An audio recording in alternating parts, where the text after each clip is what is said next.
very much for joining us in the Women in Media panel discussion today. My name is Amy Robinson, and if you have an outline of today's schedule, you'll notice that I am not Gina, and definitely not Gina Davis. I would not be mistaken for Gina Davis at all. Gina Allgaier is not able to be with us today and sends her regrets, but I am honored to fill in for her. I'm the founder of an organization called Tribe of Women, and we work to build cultures of women supporting women and more good men. And so it's especially my honor to be able to represent the Bentonville Film Festival and the Bentonville Film Festival Foundation today, because they're very much in alignment of what Tribe of Women is about. So who knows what the Bentonville Film Festival is?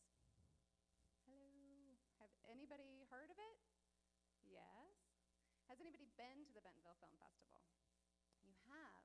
Well, maybe what you didn't know about it is there's also Bentonville Film Festival Foundation. It's a research-based organization, and they work with the Gina Davis Institute of Gender in Media. And what they do is exactly what we're doing today. They're offering panel discussions, they develop programs that support content and diverse storytellers, and build awareness and support for the Northwest Arkansas Community Arts Program. So although it's a national awareness organization, it is based here in Northwest Arkansas. And part of what they want to do is they want to proactively influence filmmaking to ensure that the entertainment industry represents the national audience, which is you, and bringing you and your diverse voices to media and film. So today's panel for Women in Media is a group of stellar women. We have 5, and I'm going to briefly introduce them by their titles, but I want you to know that they are each so much more than that, as you're going to learn today. We're going to hold the applause until I've done all the introductions, and we'll save that for after we've introduced them all, and then you can welcome them together. If I can just do a little housekeeping. Everybody's phones are off so that we don't interrupt the conversation. The other little housekeeping thing is that as we're asking questions and we're having a discussion, if you happen to have a question right that moment that we're talking about, we're a small enough group, even though some other people might come in, that you can just raise your hand. And we'd really, really encourage you to go ahead and do that. A lot of panel discussions save the questions for last, but we're going to have a little interactive discussion today, okay? Is everybody ready? All right, thank you. Nice, ma'am. I appreciate that. So today we have Kathy McFedridge. She is the founder of Ozark Film and Video. She is also, which has been around for about 30 years. That means she's 39. And she's also a longtime board member, or school board member. She's on the school board for Springdale Public Schools.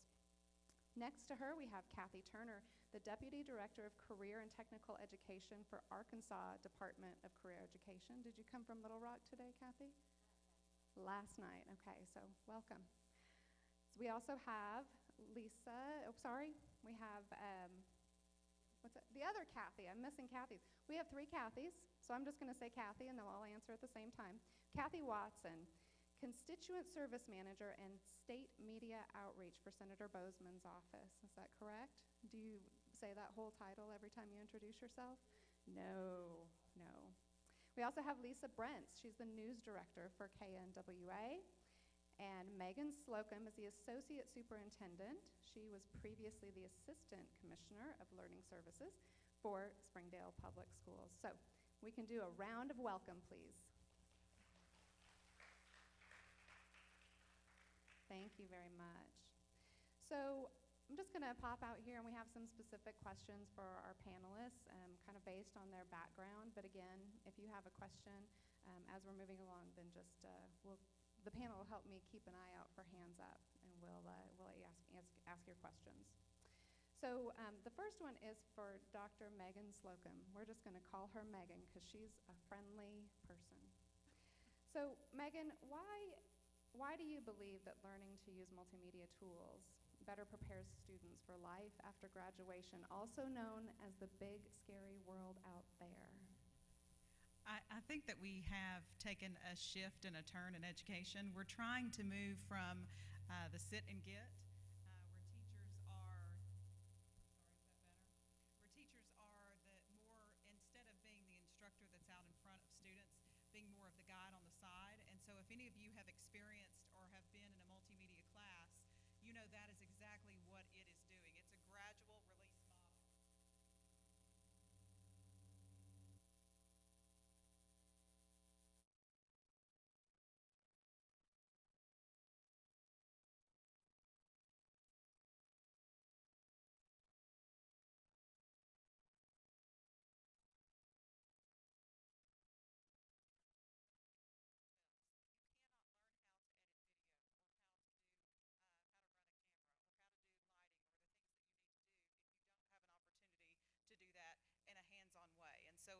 education is taking a shift, and I think the reason that we see that need changing is exactly what Moore's Law tells us. And Moore's Law tells us that the access that we have to information doubles at a rate that is faster than we're used to.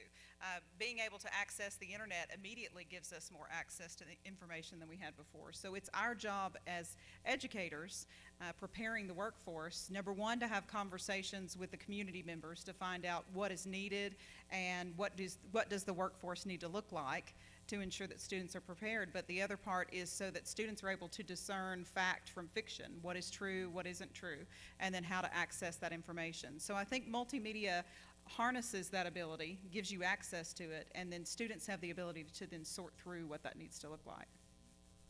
Excellent. Well, and let's build the landscape just a little bit more. And Kathy Watson, we're going to talk to you.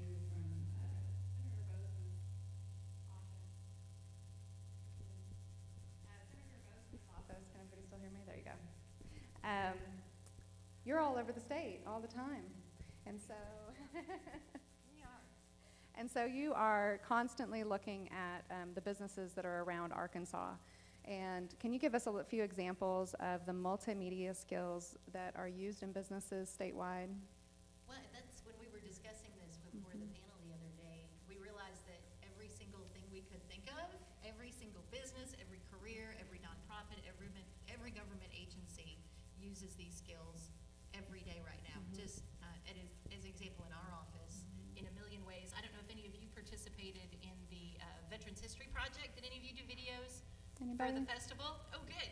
The Veterans History Project is a huge project with the Library of Congress where we're collecting oral interviews of veterans of all eras all across the country, and we're really focusing on that in Arkansas. And so that's a way that our office is using those skills. Last week we were on top of the First National Bank building in Fort Smith with the senator. He was rappelling off of it for this event. And we were up there on the scaffolding with him shooting video, and it was Facebook Live. If you'd like to see it, it's hilarious. and just so all of those things, and there happen to be some of us in the office who have backgrounds in media, but most of our staff does not. So we're out there asking them to take pictures and get video and help tell the story of Arkansas in ways that they may not know how to do yet. And so that's a teaching for those who haven't grown up in this great era of communications. But we see that everywhere we go, regardless of what career you're interested in. Like I'm looking for a house right now, so the first thing you do is you go on a website and you look at the available houses, and the ones that jump up have the beautiful pictures and the great descriptions and the video walkthroughs and things like that. The coffee shop is doing their promotions that way. The nonprofit organization is interviewing their clients to tell their story to help raise money. Researchers are using it. So they're just all of these skills. I don't think of them as being career specific right now. They are just 21st century job skills. And the better everybody is at it, the better they'll be at whatever it is they want to do. Excellent. How many of you can think of a non-video, TV, direct media, radio job that might need media skills? Just off the top of your head, even based on what she said. Just raise your hand if you can think of them. Okay, good. Awesome. Yeah, they are out there everywhere, that is for sure. Well, speaking of our state and the Department of Education, this is a little bit for both Kathy Turner and also our Kathy M. We'll just give you guys last initials instead. So statewide and locally, what are each of you doing to help prepare students for this life after graduation? Seems to be a hot topic right now. I wonder why. Well, I think the Department of Career Education is trying to offer new courses for students in high school that haven't been so important in the past, like video conferencing, web and social media, basic business communication and technology. We have learned from our recent regional advisory councils that we've had as business and industry leaders over the last 2 years around the state that communications is the number one factor that business and industry says that students come to them and don't have the necessary skills, and that we need to be teaching a lot more communication. One thing that our office does is to fund new programs for high schools And we've just gotten a round of grants that were due October 1. We have $7 million in request, and we only have $2 million to give away for schools, but to start new programs. But that is how most of your programs that you are in right now in radio, TV, or digital media have been funded through the State Department of Career Education, and we will continue to do those. But it's very challenging to us to know that we have so many requests and so little money. So what we try to do is partner with local industries and businesses, and that's what you're doing here with this festival, so that we can provide necessary skills taught in high school that would be demanded by business and industry. Can I pitch you a wild card real quick? Absolutely. This is my own curiosity. Can you expand on, I'm sure in education and in schools in general, the term communications has broadened quite a bit. So in that category, kind of what does that cover when you talk about providing skills and in communications communication? has broadened. Part of it is business and industry say that students can't look them in the eye, shake their hand, and visit with them and just talk to them. And so that's very important for business and industry. It shows that you have the confidence to go in and to talk with someone and carry on a conversation. We think that through our career and technical student organizations, FBLA, Skills USA, FFA, that we teach very good communication and leadership skills through that. And I would encourage all of you to participate in that if you're not doing that now.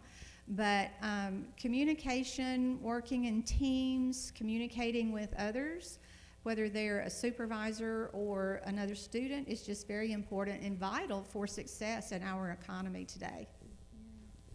And on that note, I can't do the things that you can do either. I can talk to people, but there are some students that do a lot more and with a much more adept than I am.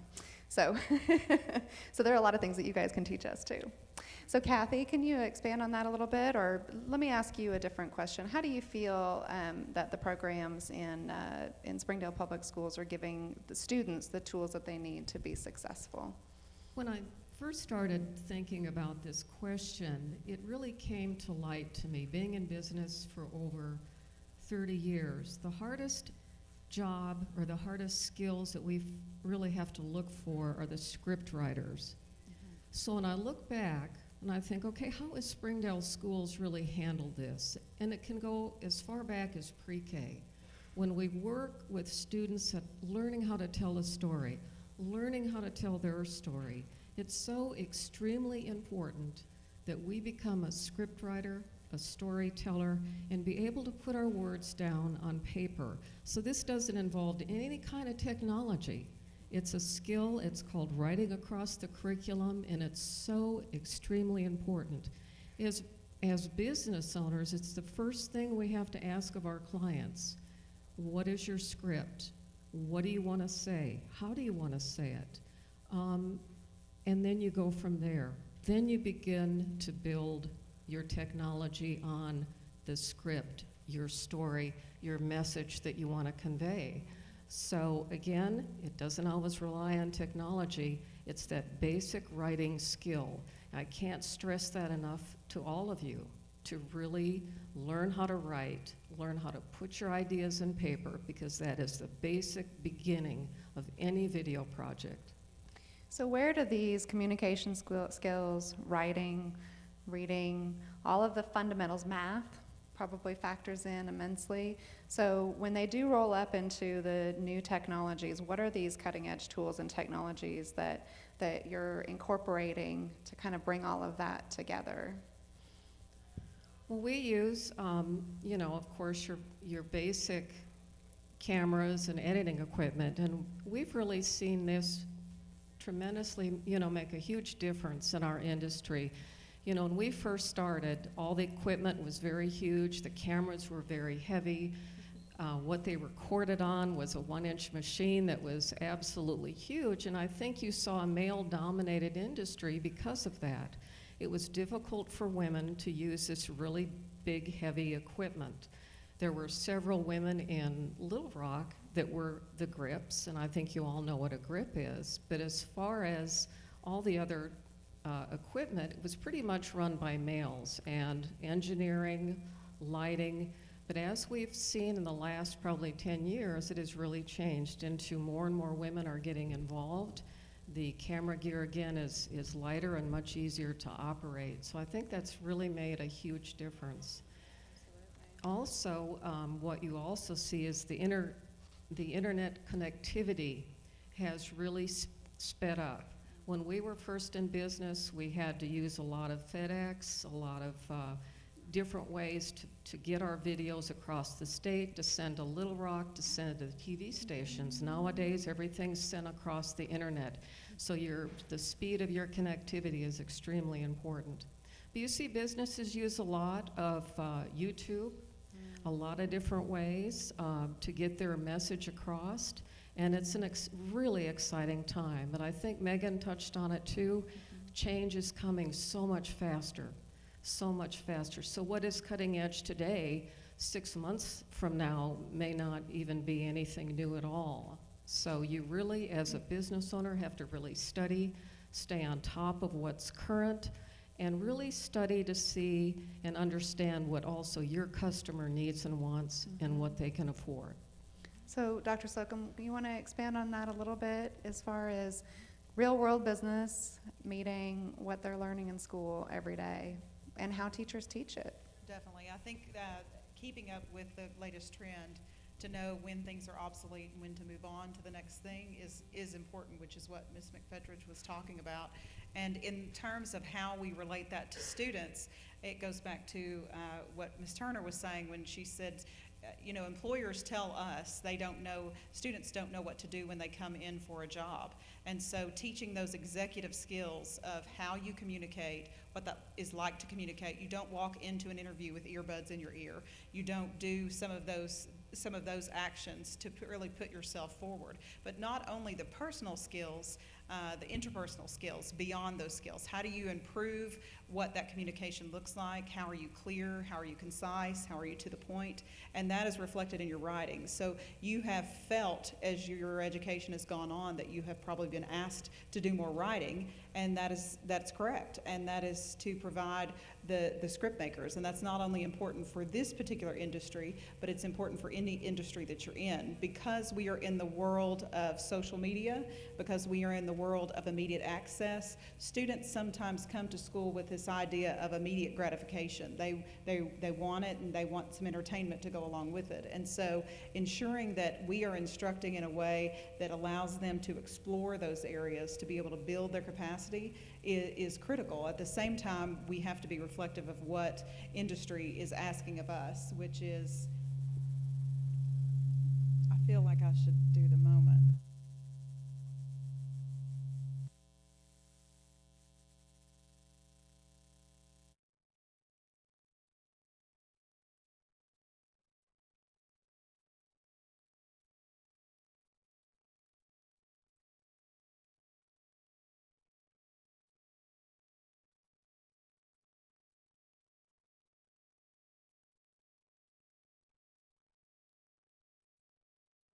What those new changes are, be ready to implement them, and give students experiences so that when they get to the point of being able to apply for a job or putting in an application, that they can do that and do that with some level of success.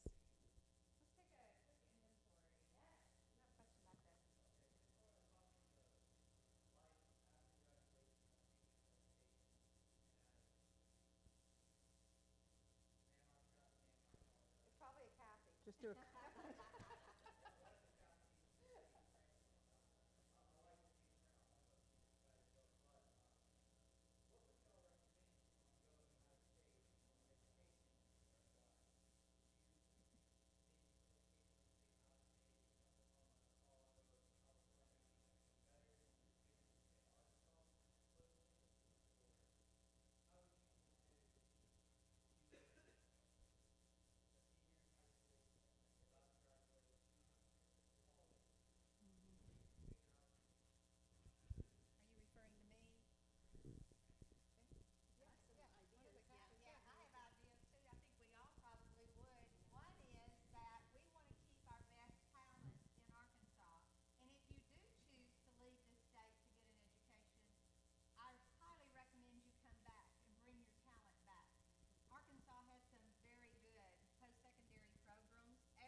she goes to UA Fort Smith, and she's outstanding. There's an excellent program here at the University of Arkansas, and then I've visited and seen amazing things in Clarksville at the University Ozarks. Has this amazing, really cutting-edge technology program. Lots and lots of video experience. I know you can get there if you're looking at in-state. And I might say at Eastern Arkansas, Arkansas State University is one of the top-rated schools for radio TV production as well. Great question. Thank you very much. In terms of finance, I think the benefit that you have of staying in the state of Arkansas is you have the benefit of in-state tuition. Yeah. You also have access to scholarships, and the structure that Arkansas has put in with the Arkansas Lottery scholarships gives you an advantage from the onset. So in terms of financial gain, it can be in your best interest to look at Arkansas schools financially. Also, at the end of the day, when you go into interview, it is based on your skill set. They rarely look at the piece of paper to say, which school did you go to and which specific classes did you take? They want to know what type of person you are. Do you know to show up on time? Do you know to be there? Do you know when to be there? Do you know the things that you need to know to be able to do the job and be competent at doing that? I can tell you from my own experience as a person doing hiring, but then also working in media, it's the experience that you have. It's the internships that you're going to do, and the actual real world experience. And we have internship programs through our office, and all of the media outlets do. And so that's what I'm looking for when you walk in the door is your skills. We do require a bachelor's degree before you can get an interview for a job with our office, but it's what you know for us. So let's do two things right now. Let's take an inventory of students and teachers. So students, raise your hand if you're a student. Excellent. And if you're a teacher, excellent. Okay. And then let's go ahead and transition into that where the rubber meets the road, real world business. We've saved her for last. Lisa Brentz is at KNWA and living the dream, I'm sure. And so tell us from your perspective, and students probably come through KNWA in the form of everything from scouts, Boy Scouts and Girl Scouts to graduates and looking for internships. So kind of what do you see and how do you see that transition happening? Well, gosh, I will talk a little, I don't know if this is on. If not, I can, Yeah. I'm a loud talker, naturally. A few points that I want to touch on that several of these women have brought up. First and foremost, just what is it like to have a job? You hit it on the head. Just show up on time, being professional. Believe it or not, that is a real issue that we see with folks that are coming straight out of even college, 4 or 5 years worth of school, and some of them still aren't prepared to literally be there every day. If you're running late, let us know. If you're going to call in sick, let us know not 30 minutes after your shift has begun. Literal things that seem to some of us in the older generations to be a very natural thing. I think you said it earlier too. Students nowadays are very used to just everything is right now, and yes, that's true, and especially, gosh, in the news business, no doubt about it, but that doesn't mean that right now is the best time for you to make a decision A, B, or C. You also have to think about how your decisions impact other people on a business level, on a community level, and communicate those things early, often, and very clearly. And I think that that's one thing that students and faculty can work on, is making sure that kids not just know the skills they need to get a job, but literally the skills it takes to just hold a job, whether you're, scooping ice cream at Baskin-Robbins or anchoring a newscast, And so those very basic skills, we just don't want to, miss the trees for the forest, so to speak. But beyond that, Kathy number one over here was talking about, just women in the workforce and particularly in media. And you said something I want to talk about too from a TV news perspective. As you know, the equipment, it is so much smaller, and we're required to do so much with so little. I was working in a bigger market over the weekend, and I can tell you, even in the big markets, a lot of people are doing, they have a lot of people doing very few jobs, let me put it that way, whereas in a place like Arkansas, we have one person who does 5 things. So multitasking, learning how to keep all the plates spinning, so to speak. And part of that is equipment. The fact that our cameras are smaller, the tripods are smaller, things like that have made a big difference in our industry and allowed our ladies to take on totally different roles. Nowadays, if anybody out there is wanting to be on camera, on television, it's not the way it used to be with the man lugging the big camera and the tripod and the woman looking good in front of the camera and delivering the information. Now that woman is lugging all that equipment from point A to point B. They're setting it up. They're getting the mic checks. They're making sure to white balance the camera. Then they're having to do the interview, get everything lugged back, log the sound, edit the video, make sure they're doing a Facebook Live, make sure they get their story written and posted for the website, and then they have to get out, maybe in front of severe weather or a house fire or whatever the situation may be, and also then look nice and get their act together and refocus to be on camera. So they're being pulled in a bunch of different directions, but, we still have to look good while we're doing it, make sure that the quality of the work is still maintained. And back to the relationships, our entire job is about building relationships with people. You have to shake those hands. Yes, you also have to make a Facebook connection, and maybe you get a story idea or a contact from Instagram or whatever the case may be. But it's all about relationships, whether you build those online or in person or over the phone. But you got to be able to do it in a variety of ways. I think I hit all the topics. Yeah, I was just thinking, I was like, boy, we should have gotten around there sooner. So I think that you also touched on something that we talked about a little bit earlier about communication and storytelling Yes. as well, because I'm sure that you do a lot of storytelling. And to the point of storytelling, and I'm sure Kathy can back me up on this. I mean, it's all about a character. Whose story are you telling? Even if you're telling the story of the development of downtown Springdale, there's a personal angle there. Help me connect to that story on an emotional level. Yes, you can tell me the city council is doing this, and here's the funding, and X, Y, and Z. But who is that affecting?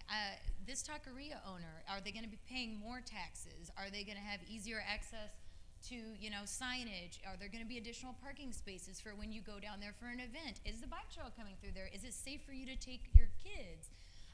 You want to talk to people that people at home can identify to on a personal level. I want to know, if I know your story and your personality, and I get to hear how it's affecting your life versus just pure information, I can better understand what's going on, what's at stake here, understand my role in it, my role in the community as a whole, and I think those personal angles are so vital, and a large part of that comes from relationships. Absolutely. I need to do a quick time check on what time we have left. I don't know who my time checker is. About 20 minutes. Good. All right. Because I definitely don't want to. So, Kathy, how can you expand on kind of from a Ozark Film and Video, where the rubber meets the road perspective? What are you seeing? I think Lisa made a really good point, and that I think when we first started, everyone had pretty much a separate job. But now when we really hire people, we're looking at someone that can shoot, edit, do their own lighting, do their own sound. So the more skills that you have, certainly the more employable you are, and that's what we're looking for now. It isn't just can you shoot video, it's the whole package. So it's extremely important that you really learn all the different aspects of the business as much as you can. So we've got some students in here. How many have a favorite class at school? How many of you is it in media and film in some way? Okay, yeah. So as teachers, we've got some teachers here as well. So what recommendations can you give them as far as not just the skills, but also engagement and kind of relevance and kind of how to and maybe we need some of the suggestions from the audience and from the teachers. What are you doing to engage some of your students? Is anybody brave enough to do that for us? Any of our teachers out there have an idea of how you're engaging students? Are you sitting with your students right there? Are those? You do? Good. Well, I'm glad they raised their hand. I think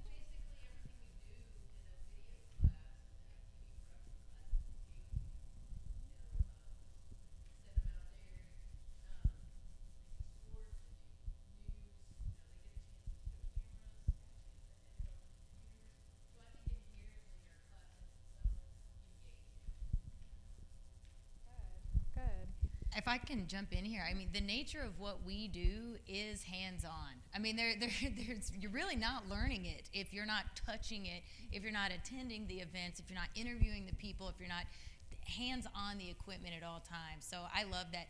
And one thing I might add to this question is a sense of urgency. That's something I would love to see just from a newsroom perspective, and I'm sure, and of course it's beneficial in a lot of different businesses and career paths, but that sense of urgency, understanding that, I think sometimes we experience folks who, they want feedback immediately, they want results immediately. Well, that means you got a lot of fire under your you-know-what immediately, so that means you have to put in the work on the front end and be urgent and be confident and take care of business if you want that as a result. And so I think understanding that and helping to teach urgency, particularly in a newsroom scenario, I think that would be really beneficial. And I'm sure many classrooms are already doing that. While still being articulate and accurate. Exactly, absolutely. I think in the corporate world as well, every customer is different. Every customer's needs are different, and so it really makes it a fun career because every day is different, every project is different, and you get to travel, and really you learn so much from each person that you work with, whether it's the chicken industry with Tyson Foods, whether it's Walmart when you're doing their employee training. Recently we've been out in Nevada. We surveyed property for a gold mine, and it's exciting, but every customer is different, and a lot of times you've got to educate your customer on how to make a video production. They all may come in with a different idea, so much of your point is to really work with, educate your customer, and give them the respect, because you're going to know so much more about video production than most of them. So again, you'll be teaching them quite a bit as you go through the process and being patient with them. And they may come in and say, can I make an 11-minute video, and oh, by the way, I need that Friday and it's Wednesday afternoon. Well, we know there's no way in the world that can happen, but you're going to get that question a lot. It's learning how to answer it. It's learning how to meet their needs on that timeline. So, yeah. One thing that I think is important for you students is that what you're doing today is making an impact on the rest of your life. You are coming to school on time. You're coming every day. You're doing what your teacher says. You're being responsible. All of those things, you're developing skills and habits that will carry you through the rest of your life. So you need to realize that if you're missing too much school or if you're coming late every day, those are habits that are going to follow you the rest of your life. And we've already heard business and industry needs people that they can depend on, people who will be there every day, be there on time. You're going to let someone know if you can't be there. So you're developing those skills and habits that are so important for the rest of your life, even though you may not be realizing it. I want to encourage your students in the television classes to think about telling the stories that are uniquely theirs to tell. And to me, that's really the most exciting thing about the age that we live in right now, is that we are all storytellers and we all get to tell our stories, and that wonderful openness. I feel like we're finally seeing the world and everybody in it for the first time, because we're not dependent on other people to tell our stories anymore. And I think of this in a number of perspectives. I have a younger son who has very substantial disabilities, and so he's in a contained classroom. So he doesn't necessarily every day have access to the way other children play with toys, because he doesn't observe them, on the side by side. But we can go on YouTube, believe it or not, and there's a lovely boy, his name is Evan, and he will be building a Lego thing, and my son will watch him build that Lego thing, and we get that Lego thing, and we build with Evan. And so things that seem very, very simple that you're doing and telling your story opens up a world to other people who aren't familiar with what you're doing, and really helps teach. Another one I do want to recommend is, and I wish I could remember her last name, there's this wonderful young woman, her name is Carly, and she is profoundly autistic. She is nonverbal. She has a wonderful, you can follow her on Facebook. She's nonverbal, but she can type, and she communicates very well through writing. And recently, within the last year, she did a nonverbal interview with Channing Tatum. And it was amazing. And so the opportunity to tell your unique story in your way is just limitless right now. And that's what I find the most exciting about it. Well, we're going to kind of open it up a little bit. So you all have been sitting here in this panel in front of these fabulous women, and it is Women in Media. And Bentonville Film Festival is all about diverse voices, and so it is women, and it is about gender. It's also about diversity of all kinds. But we have you here, and we know that women face different challenges in media and just in large. And so we do have a handful of young women here that probably want to hear a little bit about your observations, either if you've been in it for 30 years or just recently coming into the field. Kind of what are you looking at with women in media in the field? Well, I don't mind to start this one off. I will tell you right now, to speak very frankly, this has been a long male-dominated field, broadcast. A lot of times we think people see the woman as, oh, the pretty news anchor.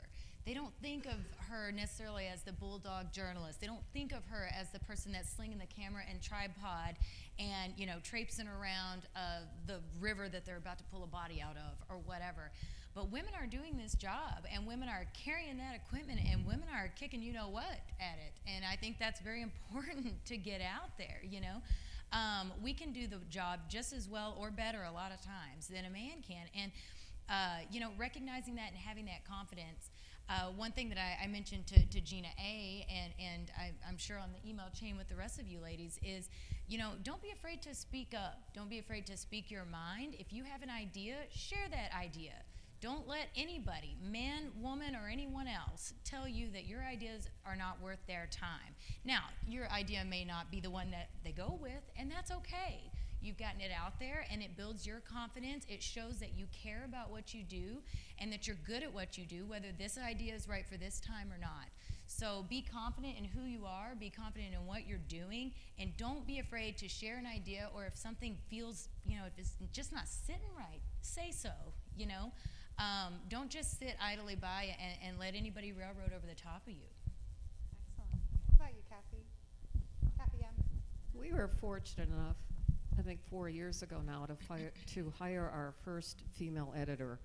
And to be honest with you, it's been the first female that's come and actually applied at our office, at our studios. But she is delightful. She's super talented. And I think women can bring in a whole new perspective when they are editing. And she's a very sensitive person and just has a more of a sensitive, does that make sense? Yes. A sensitive viewpoint when she's editing. And she's very powerful, and she's been a really great asset to us in our company. Excellent. So from an education perspective, what kind of, is gender addressed? Is it, are we teaching it? Are we talking about it? Are we preparing for that, for some of those stumbling blocks that are ahead that you know of? I would say in Springdale, definitely, we thrive and love diversity. So we want to see and we want to encourage that diversity. But as far as male-dominated fields, I think that you can find that pattern in most careers, in most career paths. I remember when I started out as an administrator in a school, I would be the only woman in the room, which was great when you needed to go to the bathroom because it was such a switch, it was such a change. So, I would say take advantage of the bathroom line, one. Two, grit. Stick with it and show your worth by how you react to things and the things that you bring to the table. And I would say that that's true in any industry for anyone who's been successful. Having those basic skills of common courtesy, common decency, and remembering that it's all about relationships. As you work with people and as you interact with people, that we all have a burden that we carry, and you can either be a person we all have this wagon that's behind us, and we all either have people in our wagon who are putting their feet up and they're riding along and you're pulling them. You have people in your wagon who are putting their feet outside the wagon, and you have people who are digging their heels in the wagon. And so you want people on your wagon who are helping push you along, not helping to make your way harder, make your path more of a struggle. And so I would encourage you, as you go through life and you find those mentors and those people that are going to be part of your wagon, that you select people that are pushing and that are helping you along the way versus being an obstacle for you to reach those goals. And so I think as a whole in education, we try to do character education.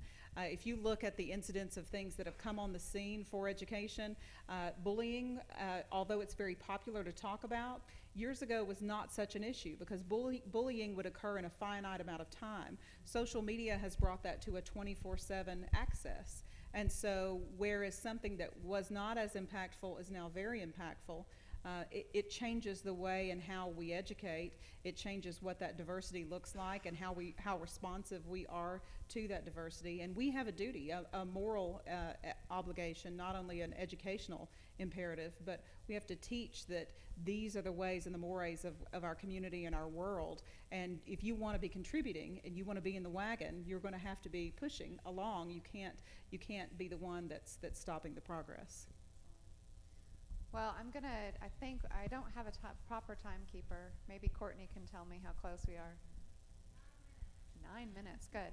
Well, I want to do kind of a little bit of a last call for questions and open it up and nudge you just a little bit. You guys have an opportunity to talk to these 6 women in the same room.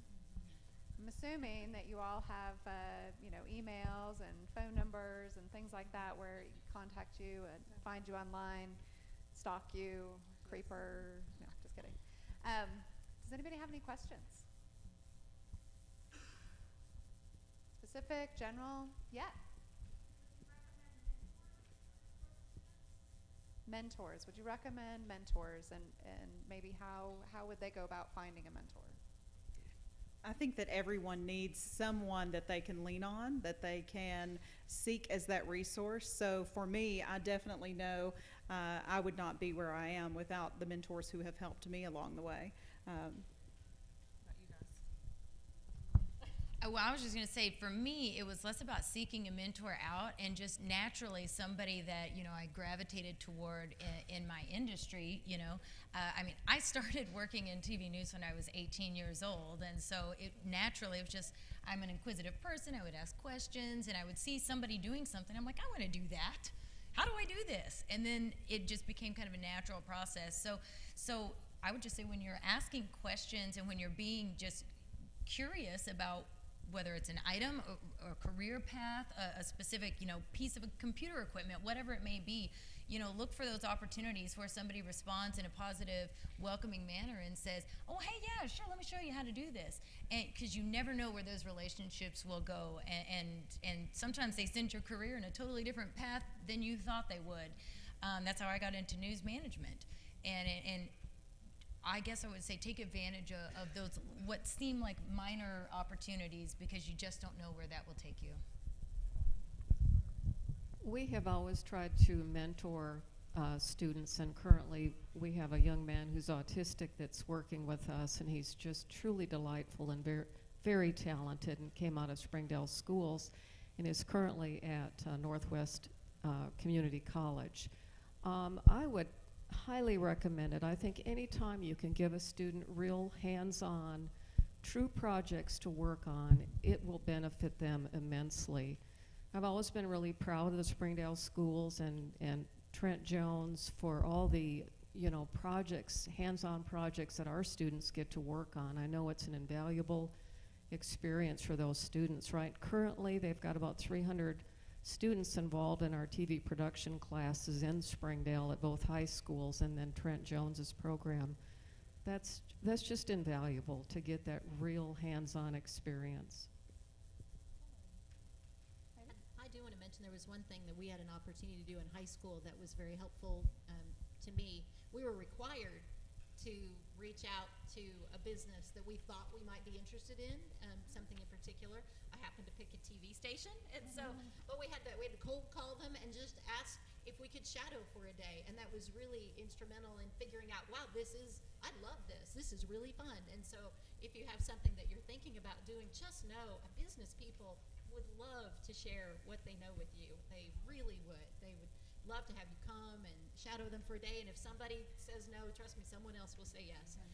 And we'd love to have you do that and see what we do. We're proud of it. And so mentors are usually probably get more out of it than you do in being able to share what they know. A lot of our bigger corporations in town, like Tyson Foods, J.B. Hunt, of course Walmart, they've all got their own in-house production companies.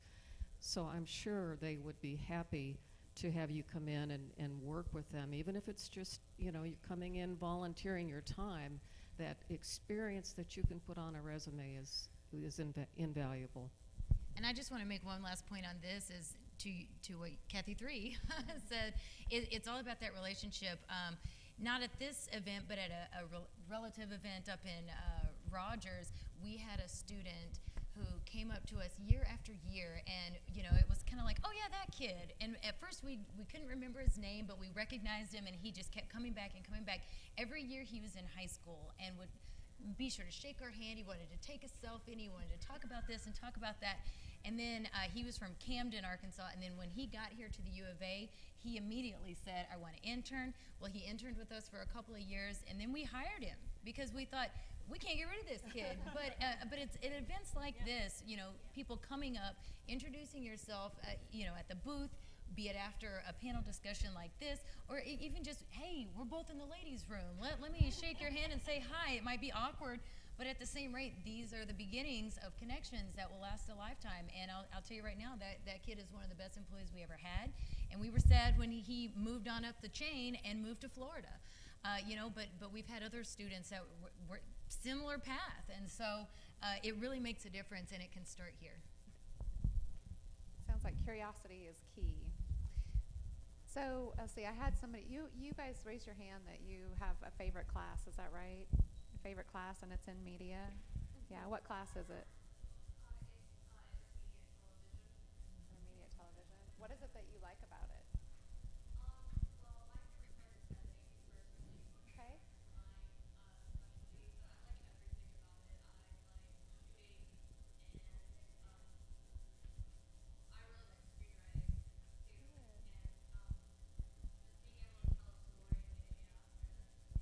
Good, good. You guys didn't know you were going to be on the panel today, did you?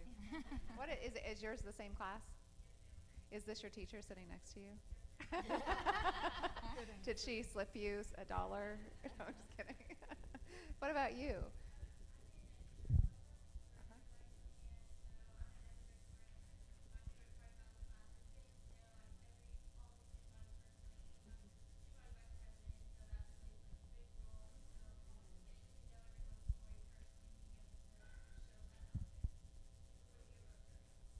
That is awesome. That is awesome. Anybody else I can put on the spot? How about you all back there, sitting next to your teacher? What is your favorite class? It is, yeah. What class is that? Broadcasting, cool. And what about you? Same one? What do you like about it?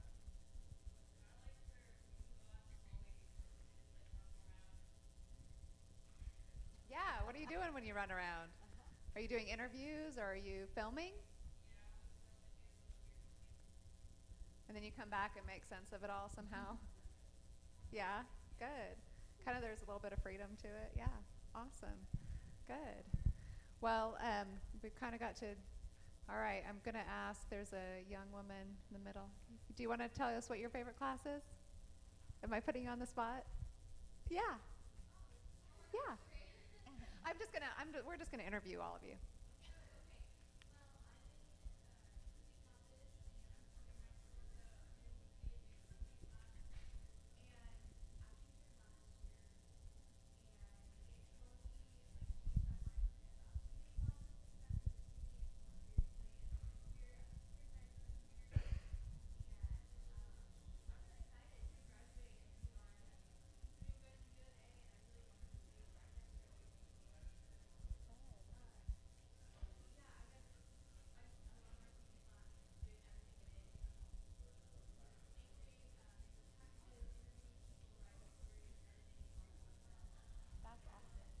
Good. Well, apparently you have to do everything, so it's good that you love everything.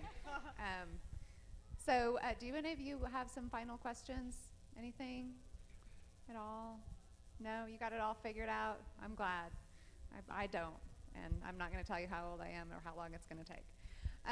So I'm going to turn it over to all of you, and we're talking about women, but we're talking about multicultural, all the diversity that we have in media, and trying to expand that so that everyone has a voice in media. So just kind of final, now you've gotten to know everybody, kind of final words of advice and how they can use their knowledge in media and furthering their education and hopefully landing a job, it sounds like. I would say to connect, make sure you connect with your school. If you need help, see your school counselor, talk to a teacher. Anyone at your school is there to help you find the best career path for you. If you're not sure, interning is a great way to know. Doing the job shadowing that was recommended, that we would highly encourage. You want to get out there, you want to try it and see what you think about it, and then taking those skills and then doing something with it, I think is the bigger story. After you have college, we talk a lot about college. But you're going to have a career. Even those going to college are going to have a career. So what is your end game? What is your goal? Setting your goal and not compromising your beliefs based on what others think or see of you, but setting your goal, setting your path, and then making sure you stick with it to reach the goal. All right, I would echo what she said, but ultimately, to me, I think a lot of it is about confidence, believing in yourself, and if surrounding yourself with other positive thinkers, people that are encouraging to you. I was very lucky to have a family that told me I could do anything that I wanted to do. And, if your family is that way, and if they're not, find friends who are. Know that what you are doing is good. Know that you are very smart, you are very capable, and work your butt off, because I'll tell you right now, between being a woman, and diversity comes in all different, looks. Believe it or not, there are people who have looked down upon me and said, oh, you're not a business person. You can't run this. You can't be a boss because I have an alternative personal style. Don't let that kind of stuff stop you. Be positive, work hard, and be very confident, and just always want to learn and make good connections, and you can do anything you want to. I want everybody to show up. I can't tell you how many times you'll see something, and maybe it's a job opportunity or a scholarship or something. You think, oh, I couldn't possibly do that, and maybe 3 people will apply, and you could have. And so, yes, I want you to work really hard, and I want you to try to pursue every opportunity that you see in front of you, because you just never know which. Even if you lose it, you have learned something in the process. And so, by being bold and being a risk taker and getting out there, I know you'll find the right opportunity. And that's what I was going to say. Take every opportunity that's offered to you that can help you. It will help you in ways that you never know. And Arkansas is such a very small state that you may meet me today, and I know someone that you need in the future. So take every opportunity that you get in fulfilling your career goals. I have to say it's all about work ethic. And if you love this field, it's a lot of fun, but it's a lot of work. And it's never 8 to 5 in the corporate world. There's a lot of demands on your time. Sometimes you'll work till midnight on a project and get back up at 4 a.m. to meet a deadline. But if you love it, dive in, just head first and go for it, because it is a lot of fun, and you'll keep learning the rest of your life, whether it's information on a new business you're working with, or it's learning about new equipment, emerging equipment that's coming out. It's just a lot of fun. And it is the media digital age, and so I bet you can find these ladies online if you want to follow up. Thank you all very much on behalf of Kathy and Lisa and Megan, and also the Bentonville Film Festival and the Bentonville Film Festival Foundation, BFFF. Say that 3 times fast. All right, thank you all very much. It was wonderful to meet you.